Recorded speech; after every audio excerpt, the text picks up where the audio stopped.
Captain Rebecca Martinez arrived at Fort Richardson on a cold Monday morning in October.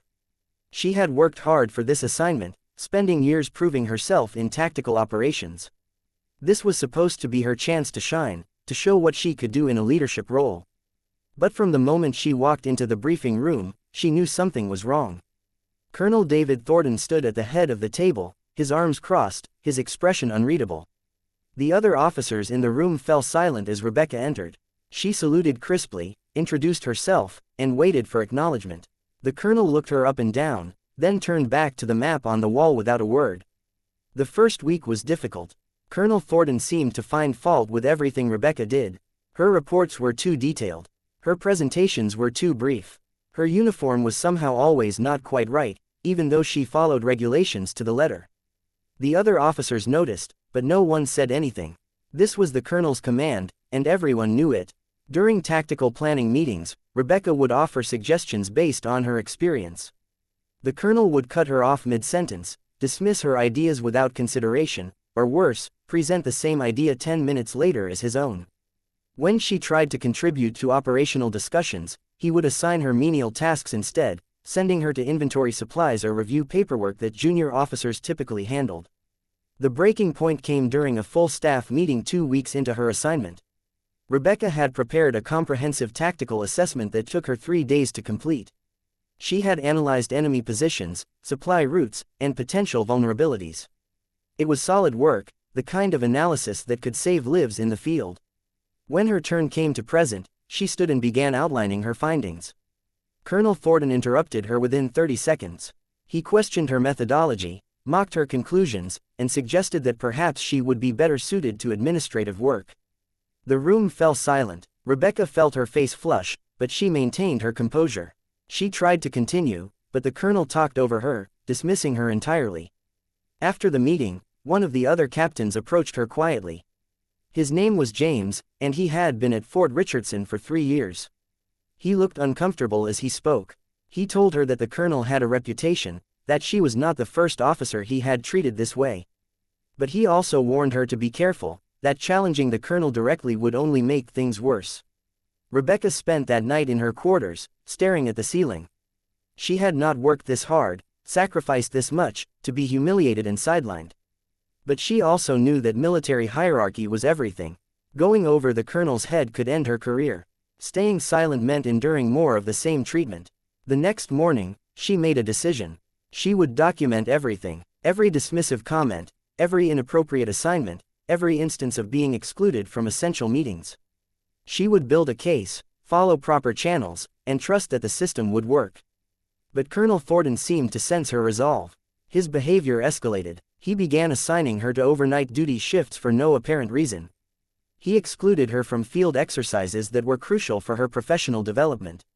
He made jokes at her expense in front of junior enlisted personnel, undermining her authority. The worst incident happened during a training exercise. Rebecca was finally allowed to participate, but the colonel assigned her to lead a team in a scenario that was designed to fail. The parameters were impossible, the resources inadequate, the timeline unrealistic. When her team struggled, the colonel used it as an opportunity to lecture the entire company about incompetence and lack of leadership.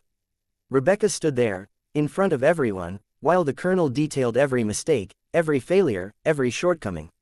She maintained her military bearing, but inside, she was screaming. This was not leadership. This was not mentorship. This was abuse of power, plain and simple. That evening, Captain James found her again. This time, he was not alone. 2 other officers were with him, both lieutenants who had witnessed the colonel's behavior. They told her that they would support her if she filed a formal complaint. They had seen enough, and they were willing to put their careers on the line to back her up. Rebecca was torn. A formal complaint would trigger an investigation. It would become a matter of official record. It could help her, or it could destroy her career entirely.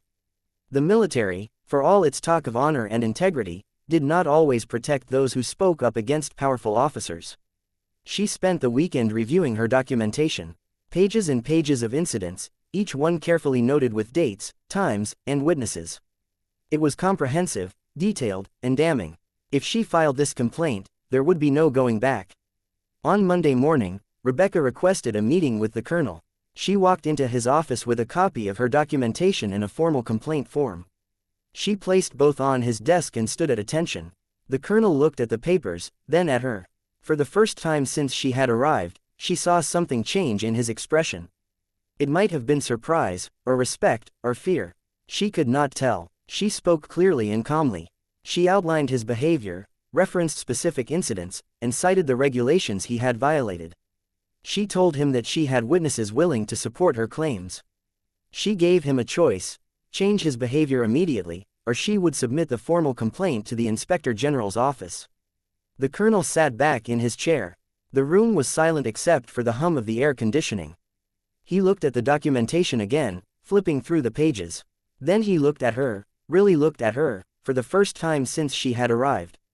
What happened next surprised her. The colonel did not yell. He did not threaten. He did not dismiss her concerns. Instead, he asked her a question. He asked her why she had waited 2 weeks to confront him. Rebecca was taken aback. She had expected anger, denial, retaliation. Instead, she got a question. She answered honestly. She told him that she had wanted to follow proper channels, to build a case, to protect herself and her career. The colonel nodded slowly. Then he did something unexpected.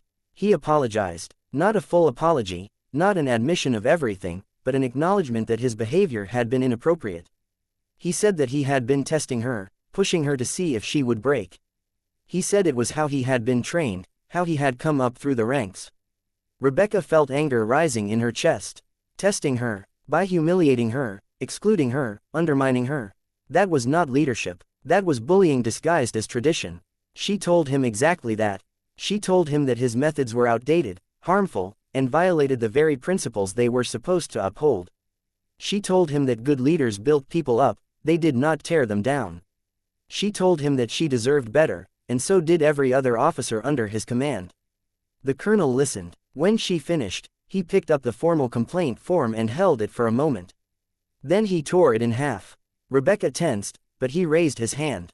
He said that he would not accept the complaint because he did not want it to be necessary. He said that he would change his behavior, effective immediately. Rebecca did not trust him. Not yet, but she agreed to give him 1 week. 1 week to prove that his words meant something. If nothing changed, she would file the complaint with the Inspector General, and she would make sure everyone knew exactly what kind of officer Colonel David Thornton really was. The next week was different. Not perfect, but different. The colonel included her in meetings. He listened to her input. He stopped making dismissive comments. The other officers noticed, and the atmosphere in the command began to shift. By the end of the month, Rebecca was finally able to do the job she had been assigned to do.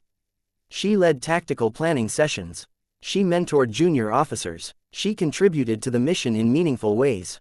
The colonel even publicly acknowledged her work during a staff meeting, praising her thoroughness and strategic thinking. Rebecca never forgot those first 2 weeks. They shaped how she would lead when she eventually commanded her own unit. She promised herself that she would never make another officer feel the way she had felt. She would build people up, not tear them down. She would lead with integrity, not intimidation. Years later, after she had been promoted to major and transferred to a new assignment, she received a message from Colonel Thornton. It was brief, but sincere. He thanked her for confronting him, for standing up to him when no one else had. He said that her courage had made him a better leader, and for that, he was grateful. Rebecca read the message twice, then deleted it. She did not need his gratitude. She did not need his validation. What she needed was to continue being the kind of leader she wished she had encountered that cold October morning at Fort Richardson. The kind of leader who saw potential in people and helped them reach it. The kind of leader who understood that true strength came not from tearing others down, but from lifting them up. And that was exactly the kind of leader she became.